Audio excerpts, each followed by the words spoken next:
خوب، السلام علیکم و رحمت الله و برکاته. برادران تاجیکستانی، برادران عزیز ما و برادران نهایت گرامی، امروز خبر در آزادگان به ما رسید که این روز 28 صبح ساعت 4 سحر یک زنک 53 ساله رهروی ما را، همون کارگرای حکومت خونخوار، کارگرای حکومت امروز خون مردم خورده سادیان، یک زنی که مادر ما و شما میخواست رهای تاجیکستان آرا و تارا دید، رهای تاجیکستان، رهای همون سنتر تازه کند. به شدت به دستکارسی بلند آمده مادر به ماشین خود زیر کرده است و مادر عزیز از بین خود دو جسم شده است و چند تیکه شده است و صد دریغ که مادرای ما هم امروز در عذاب است به همون سرعت. اما این صاحب ماشین نه ایستاده است. حتی دو زنک که در اطراف همون بوده است وقتی که دیدین این مادر زده شد و دو پاره شد، اینها هم بیهوش شدند و همون قربالا بالینسه قربالا بردن. ببینه برادرای عزیز، پروای کمبغلی رهروک ندارن. امروز کمبغلا را پرواش ندارن. مادر عزیز صاحب 4 فرزند این دنیای فانی را با دنیای باقی علیش کرد و رفت، شهید شد. برای رزق روزیش برآمد، خواست که اون کوچه ها را جارب بزند و رزق حلال برای خود آماده کند. نیک صد دریغ انا لله و انا الیه راجعون. مرگ آمده این گریف رفت و یکی از شوهری او قطی فرزند کلانش در شهر روسیه برای رزق روزی آمده بوده است، اما میخواست است بر روزای نزدیک 2 فرزند خود توی کند، اما این توی نادیده از این دنیا رحلت کرد. حکومت دارد چرا شما امروز برای مردم تاجیکستان به اهمیتی میکنید؟ امروز که اون در کارخانه تاجیکستان کار میکند زیر کرده، حتی ماشینش نه ایستاده است که من مادر زدم های کرده است رفته است. یگام کار از دستان نمی آید. میگد همون تمام ادوکت است، تمام چیز اسلید و تل است. اون امروز در رادیوی آزادی خبر داده است که اونها خودشان نشان ندادن و خطی ما هم گام نزدن. ببینه برادرای عزیز که امروز مادر تاجیک امروز مرده ساده است. مادر تاجیک بالاش به ماشین زیر کرده ساده است، به سرعت 200 است، 250 است یا 180 است. با اون سرعت زده است که مادر از بین 2 بلک شده است. صد دریغ فرزندای اونها گریه دارند و ناله دارند، اما صد دریغ که مادر از بین رفت. مادر پیشگاه الله رفت. تو حکومت داری ملعون در پیشگاه خدا مسئول و جوابگر هستی از روی این کارگرات. امروز کارگرای تو میتانست است آدم ها را زیر کند و قانون برای اونها قانون نیست. اگر یک کمبغل همین کار کنه شاید اون را 20 سال و 30 سال دید.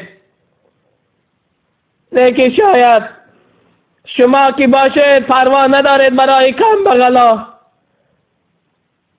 اما اون میخواست فرزندش توی کند، در توی فرزندش اشتراک کند. لیکن حضرت عزرائیل امروز که خدا وقت و ساعتی او را نویسته بود تا همین روز شما او را زیر کرده رفته. حتی وقت و ساعت هم رسیده باشد شما بدبختان نمیتانید در پیش همو ایستاد کنه، شما نمیتانید جنازه همو اشتراک کنه، شما نمیتانید که احتراز و تعزیه بیان کنه. برادر عزیز ببینید این حکومت ما را قتل دارد روز به روز. قانون تجاوز دارد. این قانونی خودشان از فرمان ندارند در قانونشان. الحمدلله انشاءالله یقینا دانید دعای فرزندای این مادر به شما میگیرد. خدا دیده ساده است که شما چی به عدلی دارید. شما عدل ندارید، شما عدل ندارید، انصاف ندارید، شما مادر ندارید، شما فرزند ندارید. با پای شما چیزی بخلد. شما همه حکومت داره در همون یکدیگر آمده کمک میکنه، اما شما این مادر به صاحب است. صاحب این مادر الله است. روز قیامت انتقامش از تو میگیرد بدبخت شفیار. حکومت دار از تو میگیرد. یقینا دان. ببینید برادرای عزیز، ما در تاجیکستان خودمان ذره قدر نداریم. حیفینی در روسیه، حیفینی در روسیه. ای خدا بترسید، از الله بترسید، زیرا که این مصیبتی وزبین بالای ما آمد. یقینا دانید که بالای شما مصیبتی می آید. بر روزهای نزدیک شما به خاک یکسان می شوید. شما مانند همین کمبغلای حاضر در اونجا مردکاری دارد، مانند همین ها می شوید. یقینا دان برادری عزیز، تو خودت مسلمان میگی، شاید مست بودی، شاید شراب نوش بودی، آخه گجا شدی همون گیشنیکای ملعون. یک کمبغل اگر یک کار کند او را میداری، مان ترا برد محکم کند، قبور را برده در دستاش نروشنی زند بر پیش حکومت اینا محکم کند. چرا نامری او را در راز سمیتی؟ چرا؟ برادر عزیز، همت چشمکات نوی کنی. اگر که امین رژیم ما انشاءالله الرحمن اگر پیروز بیاید، شما آزاد شدگی هستید. الحال ما آزاد نیستیم. الحال میگن تاجیکستان آباد است و آزاد است. نه، به خدا قسم، خانه هاتان روزه میشود میگیرند. دختراتان آمده از خانه هاتان برده زنا میکنند و آورده در خانه هاتان میپرتایند. یا شعار یافتند این بدبختا که اگر که دختری جوان با او همخوابگی کنی پیر نمیشه. وای به حال تو. خدا در قرآن گفت که الذین اذا اصابهم مصیبه قالوا انا لله و انا الیه. ببین برادر عزیز، هر مصیبتی که بر سری فرزند آدم میآید از جانب الله است. نه که یقینا دان که مصیبت مرگ اگر بالای تو بیاید، ای زیناکارای بدبخت، دیگر دختریاش تر یاردم نمیتید. اگر 1000 میلیون دختریاشه با او هم خوابگی کنی، او حضرت عزرائیل میآید به سراغ تو. شما همین محب دنیا هستید، همین دنیایی که پلید است، دنیایی که قیمت ندارد. حضرت عیسی علیه السلام خواست که همین دنیا را به چهره خودش ببیند و خداوند از خداوند احتراز کرد، گفت پروردگار همین دنیا را به چهره خودش مرا نمایان کن. حضرت دعاش در نزد پروردگار قبول شد و دنیا را به چهره خودش نشان داد که دید یک کمپیر پجموچله. همین کشلوکش برای چی هم؟ سلام علیکم برادر که پرسید. ببین برادر عزیز،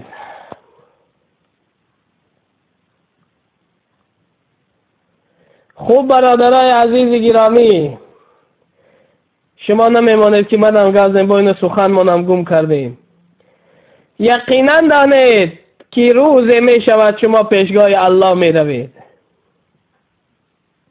و حضرت عیسی علیه السلام به چهره خود این دنیا را نشان دادن و دید یک کمپیر پژموچله. گفت خدایا این کی است؟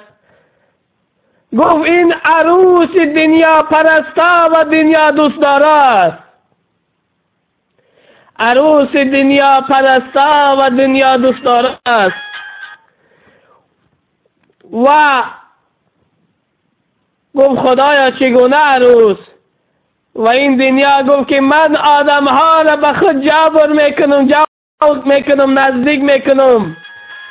من هزارها شوهر داشتم در روی دنیا، هزارها شوهر در روی دنیا کشتم. وقتی این شوهر رو میمرد با شوهر دیگر طلب میکنم. دنیا پرستا، ای بدبختا، فرعون محب دنیا بود کجا شد؟ نمرود محب دنیا بود کجا شد؟ ابو جهل ابو لهب محب دنیا بود کجا شد؟ ای سعی مکرمی بدبخت، ای مفتی بدبخت، ای مفتی که الله نمیترسی، تو برای وظیفه جان تمیتی، تو برای وظیفه تمامی مال ملک تمیتی. تلفن میکن. مال ملک برای وظیفه میتی. همون قصه حضرت عیسی را نخواندی؟ دنیا زیب زینتش چگونه بود؟ امروز مادرای ما را کشته ساده شما در داخل تاجیکستان. امروز مادرها از دنیا رفته ساده. شما همون حکومتدارا را نصیحت نمیکنی سعی مکرم؟ ای خدا بترسید، از الله بترسید، از پروردگار بترسید. این مال ملک شما از بین می رود، این عفت و عزت شما از بین می رود. روز میشه با در پیشگاه خدا راست میشه.